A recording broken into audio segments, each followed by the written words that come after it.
Honorable, great to have you. Thank you for having me. Okay, so now this budget that's yet to be presented by the finance minister, what are your expectations?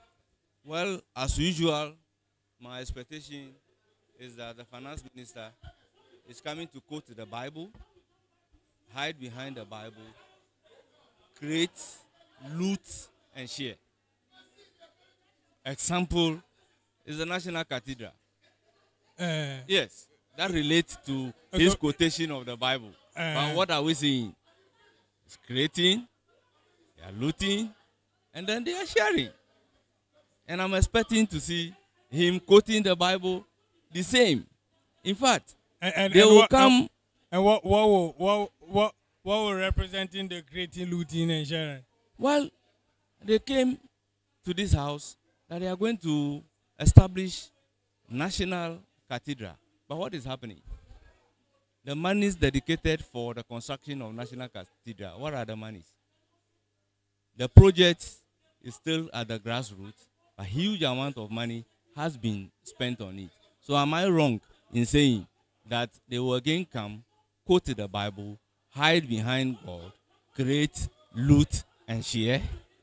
Now, I'm sure you believe in the Bible. Another expectation from the budget that they are coming to read is that they will be touting microeconomic, and they will be making sweet promises, unachievable sweet promises with sugar-coated words. I mean, they will lie to Ghanaians even about figures. I'm expecting them to come and lie about the inflation figures, which is 54.1%. But I won't be surprised that they will come and quote inflation as put out the last time is 36% thereabout. I'm telling you that they will come and justify. I'm not surprised that they put it out that it is 30. They should come and tell us how they managed to reduce it from 54.1 to 36. I mean, the indicators are there. They will come again and say they will not borrow. But there will be a government that has ever borrowed the highest in the history of Ghana. Do you fear for Ghanaians in terms of what they are yet to present to Parliament, that this budget is not going to change anything in the plight of the people? Well, I'm not expecting the budget to change the life of Ghanaians.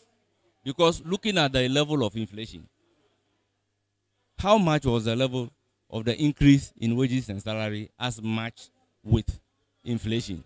So would Ghanaians be better off by the increase that they are talking about as against the inflation? You said the inflation is 36%. If inflation is 36% and you increase my salary by 30%, am I better off? Or am I going to be better off? So I don't see the budget doing anything to improve the living condition of Ghanaians. It's a hyperinflation for you to even be boasting of that inflation is now 36%. Therefore, you are enjoying over this? No. No.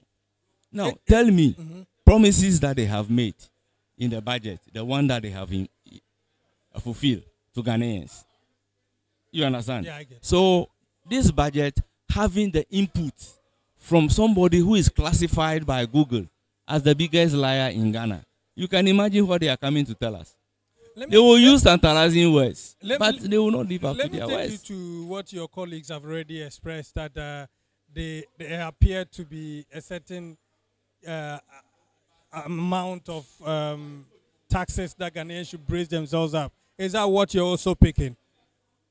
Yeah, it is true. I'm looking forward to see this particular wicked and atrocious government stating in this particular budget that they will impose additional burden on Ghanaians by taxing them, because they will not have mercy on them. They are going to tax them more. And then the effects of the taxation, the extent to which the taxation is destroying the economy of Ghana, will continue, will be exacerbated. Companies are folding, going to other countries. Those companies would have been creating real jobs for our people, but they are folding up as a result of excessive tax. So who is losing at the end of the day?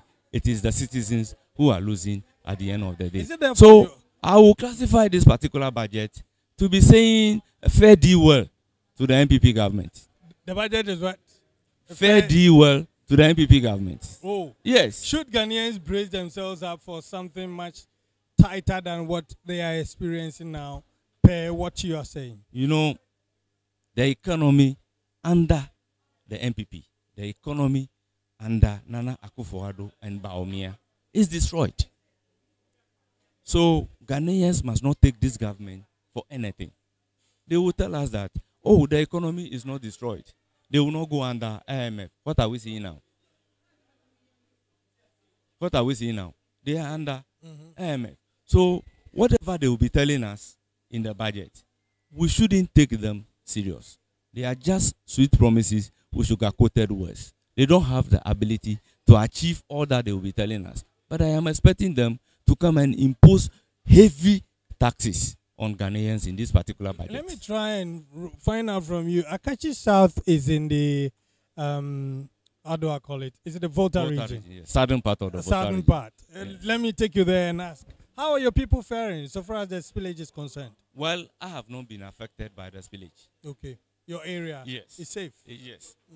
Constituencies surrounding me has been affected because Akatsi South has been affected, Kata has been affected, Anglo has been affected, South Tongue has been affected, Central Tongue has been affected, North Tongue has been affected. But fortunately, I have not been affected by the spillage. Was it due to your geographical location or sheer lack or by some probably both, sheer lack and geographical location. Because looking at the spillage, it was God's intervention to have affected the entire country. It would have affected the entire country. It wasn't a controlled spillage that we've been experiencing. That's why communities have been affected to this extent. Your brothers and sisters on the other side who've been affected. Yeah. I know that in the Volta region, you are your brother's keeper. Yes. Life is really very difficult for the communities affected. Look at North Tongue, for instance. Mepe has been taken over by the floods. Schools, hospital, everything. Now the people must be relocated. Even a plea that they should be relocated at Saglemi was refused by the government.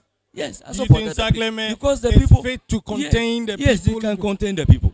You can contain the people. At least if not all of them, some of them, and have a lot is better than none. Honorable, thank you very much.